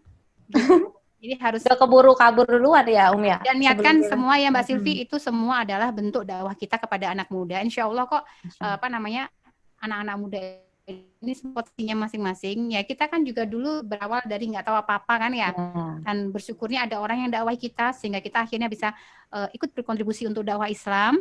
Begitupun anak muda ini, anggap saja dia adalah orang-orang yang nanti akan kita bina, kita akan didik. Harapannya nanti dia juga akan terlibat dalam perjuangan dakwah Islam ini. Mereka nanti akan jadi calon ibu, calon ummahat juga yang nanti akan melahirkan anak, sehingga kita akan sabar dalam mendidik mereka. Dan kita selalu tentunya jangan sendirian, berjamaah dengan yang lain untuk menyelesaikan masalah-masalah ini. Gitu ya Mbak Silvi. Begitu Bu Ani. Iya, untuk satu pertanyaan terakhir nih Ya. Dengan siapa Bu Azizah? Ini ada Mbak Rizky Lailatul Khairiyah. Ya, silakan. Silakan Bu. Assalamualaikum warahmatullahi wabarakatuh. Waalaikumsalam. Sebelumnya izin memperkenalkan diri ya Alila. Nama saya biasa dipanggil Laila dari Lampung dan masih pelajar. Masya Allah. Ya, yang mau saya tanyain itu contoh kebiasaan yang bisa diterapkan ke anak-anak kita nanti untuk menumbuhkan semangat memperjuangkan Islam gitu. Jadi kan kalau misalnya sekarang anak-anak kecil zaman sekarang tuh miris banget gitu, udah pada pegang HP semua, tontonannya udah banyak yang mungkin gak benar, dan realita dilihat kalau misalnya dari dulu waktu aku kecil itu jauh banget ya zaman aku kecil sama zaman anak kecil sekarang. Nah, itu gimana caranya kita menerapkan kebiasaan-kebiasaan baik supaya nanti insya Allah ilmu itu bisa diterapin dalam aku nanti berumah tangga. Insya Allah. Assalamualaikum. Waalaikumsalam. Ini calon istri soleha insya Allah, ibu yang baik insya Allah. Insya Allah nih. Masya Allah ya, kelas berapa Mbak Laila? Sekarang kelas 3 SMA, 17 Oh tahun. ya Allah, tapi sudah ikut Zoom kayak begini ya, yang isinya mama semua ya. Insya Ini Allah. dipaksa ibunya apa gimana Mbak Laila? Enggak, kemauan sendiri kok. Masya Allah ya. Iya benar. Jadi kita itu harus menjadi contoh dulu ya buat anak-anak kita pastinya, gitu supaya anak itu juga punya dalam hal ini siapa yang menjadi figur. Kalau kita ngomong cuma teori, otomatis kan nanti akan susah ya. Makanya harus kita kasih contoh. Misalkan kadang-kadang suka anak-anak tuh bertanya, Umi ngapain sih Abi itu kok pergi terus, ya kan? Ya saya sampaikan, Abi itu dakwah gitu loh. Supaya apa? Supaya nanti Allah kasih pahala. Semua Islam kita bisa mendapatkan kemenangan gitu. Jadi ketika kita ngomong misalkan kita tuh wajib loh amal ma'ruf nahi mungkar. Kita tuh wajib loh dalam dakwah gitu. Jadi itu nggak sebatas kita itu kayak teori. Kan kadang-kadang suka teori ya. Banyak Iya. banget teori yang mungkin Teorinya kita banyak ya. tapi faktanya nggak ada. Tapi kan mungkin Walila Ustadz Walik emang ngisi. Nggak harus ngisi itu dalam forum yang besar. Bisa jadi kayak misalkan kita halakoh ya, menghalakohi. Itu adalah bagian dakwah peran kita walaupun kecil. Mungkin cuma membina 5 orang, membina mungkin majelis taklim. Tapi insya Allah itu efeknya akan luar biasa. Kalau kita serius dalam peran kita masing-masing.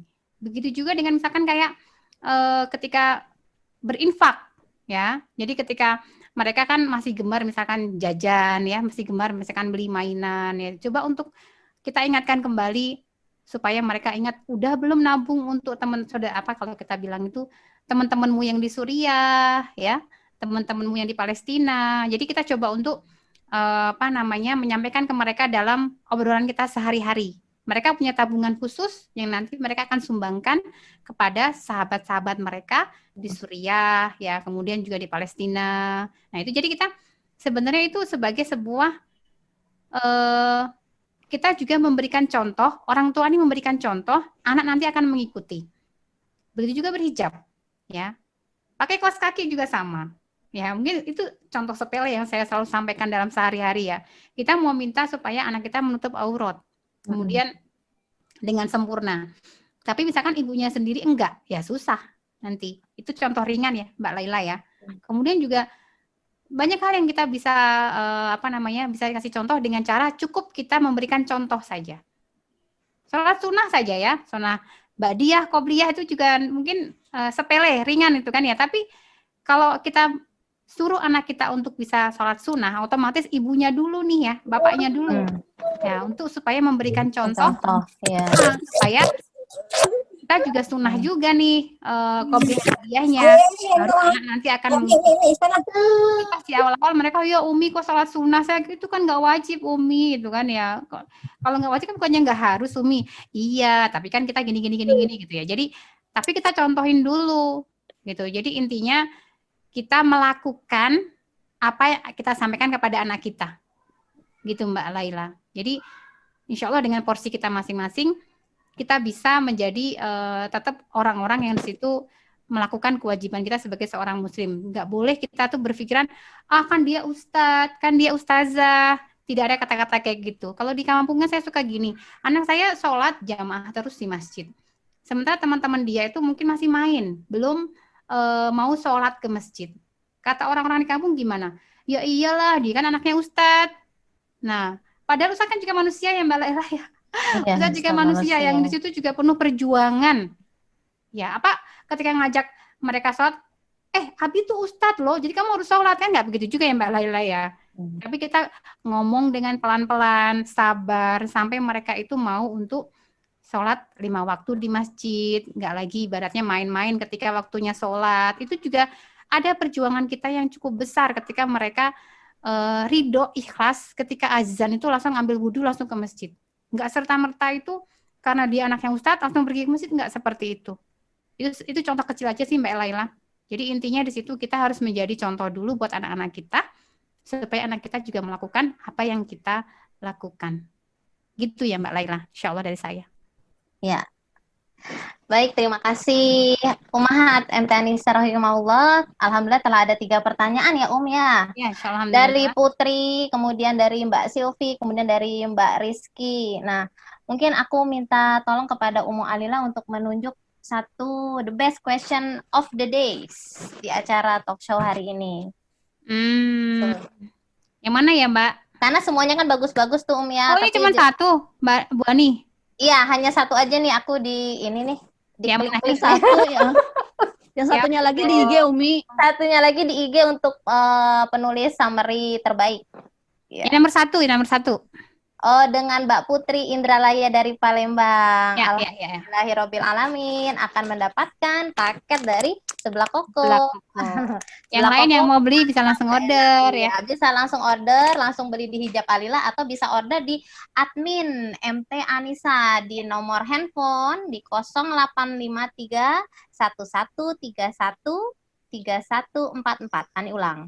Di 0853 1131 3144. Kemudian Mbak Putri dimohon untuk memberikan addressnya ya, langsung di wapri aja ke admin MT Anissa untuk akan dikirimkan hadiah giveaway-nya.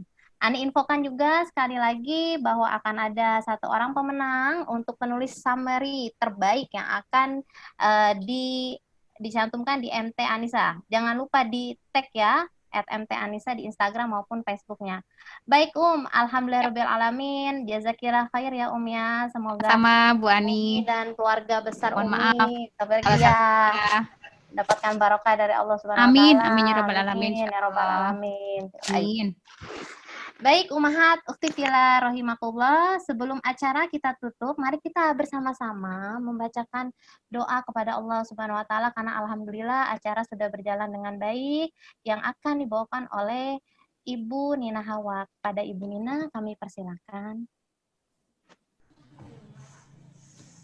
Assalamualaikum warahmatullahi wabarakatuh. Waalaikumsalam warahmatullahi wabarakatuh. Bunda-bunda yang dirahmati Allah, marilah kita sama-sama bermunajat, berdoa kepada Allah, memohon kepada Sang Ilahi Rabbi, dan semoga Allah ridho dan mengijabah semua doa-doa kita. Bismillahirrahmanirrahim. Astagfirullahaladzim. Astagfirullahaladzim. Astagfirullahaladzim. Alhamdulillahi Rabbil Alamin. Hamdan yuwafi ni'amahu wa yukafi mazida. Ya Rabbana lakal hamdu kama yang bagi li jalali wazikal karimi wa azimi sultani. Allahumma sholli wa sallim wa barik ala sayyidina Muhammad wa ala ali wa sahbihi ajmain. Rabbana zulamna anfusana wa illam takfir lana wa tarhamna lanakunanna minal khasirin. Rabbana zulamna anfusana zulman katsira fa innahu la yaghfiru dzunuba illa anta. Faghfir lana warhamna innaka anta ghafurur rahim. Subhanallah walhamdulillah wa la ilaha illallah Allahu akbar. Ya Allah, kami bermohon kepadamu ya Rabb, jika ada di antara hamba-hambamu yang hadir di majelis ini datang membawa lumuran dosa, jangan biarkan kami meninggalkan majelis ini kecuali Engkau telah ampuni dosa-dosa kami. Ya Allah, sentuh hati kami, sentuh jiwa kami agar kami mau bertobat dari segala dosa yang kami lakukan dalam hidup kami. Ya Allah, bimbing kami agar selalu berjalan di jalan yang lurus, jalan yang Engkau ridhoi. Ya muqallibal qulub, sabbit qalbi ala dinik. Ya Allah, lindungilah keluarga kami, juga anak-anak keturunan kami dari kezaliman. Kuatkan akidah kami, bentengi pemikiran-pemikiran kami dari pemikiran-pemikiran sesat yang tidak sesuai syariat, sehingga kami bisa selamat dan masuk ke dalam surga-Mu. Jadikan anak keturunan kami pembela agama Allah, sehingga Islam bisa bangkit kembali di muka bumi ini. Ya Rob, jadikan pemimpin-pemimpin kami, pemimpin yang takut, tunduk, dan patuh kepadamu ya Rob. Ya Allah, Jika hari ini merupakan hari dimulainya perubahan dalam hidup kami, jadikanlah sisa umur kami kehidupan yang penuh dengan berkah, kehidupan yang penuh dengan rahmat-Mu ya Rob, kehidupan yang lebih dekat dengan ridho-Mu. Ya Allah, jika hari ini adalah hari terakhir dalam hidup kami, maka mohon ya Allah, terima taubat kami hari ini, dan wafatkan kami dalam keadaan husnul khatimah. Ya Rob, kami rindu surga-Mu. Kami rindu bertemu dengan Rasulullah Shallallahu Alaihi Wasallam. Pertemukan kami dengan beliau ya Rob. Jadikan surga tempat kami berkumpul. Kami mohon, jadikan pertemuan ini pertemuan yang dapat menjadikan rahmat, merubah hidup kami lebih dekat dengan-Mu ya Allah. Berpisah, jadikan perpisahan ini menjadi mempererat cinta dan sila ukhuwah kebaikan di antara kami. Berkahilah ilmu yang kami dapatkan hari ini, sehingga kami dapat mengamalkannya dan dapat menolong agama Allah.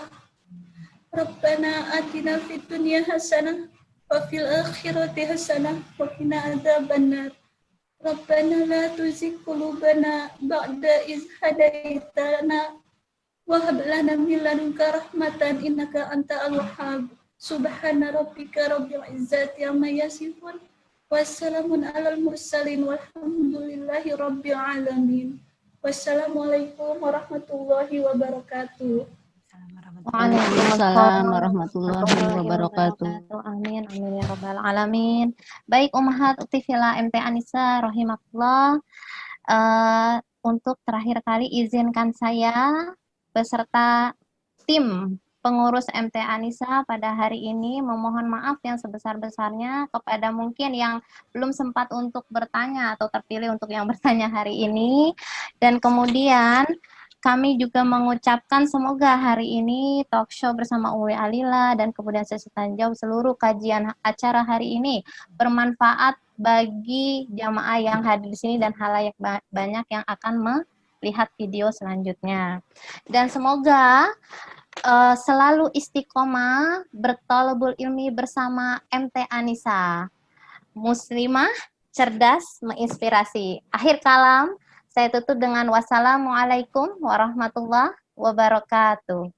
Waalaikumsalam warahmatullahi wabarakatuh. Kemudian untuk mohon maaf sebelumnya, sebelum kita tutup acara, kami mohon bersama membaca istighfar 3 kali, astagfirullahaladzim, astagfirullahaladzim, astagfirullahaladzim. Kemudian surat kafaratul majlis, subhanakallahumma wa bihamdika asyhadu an la ilaha illa anta astaghfiruka wa atubu ilaik. Dan kemudian hamdalah bersama-sama. Alhamdulillahirabbil alamin. Assalamualaikum warahmatullahi wabarakatuh.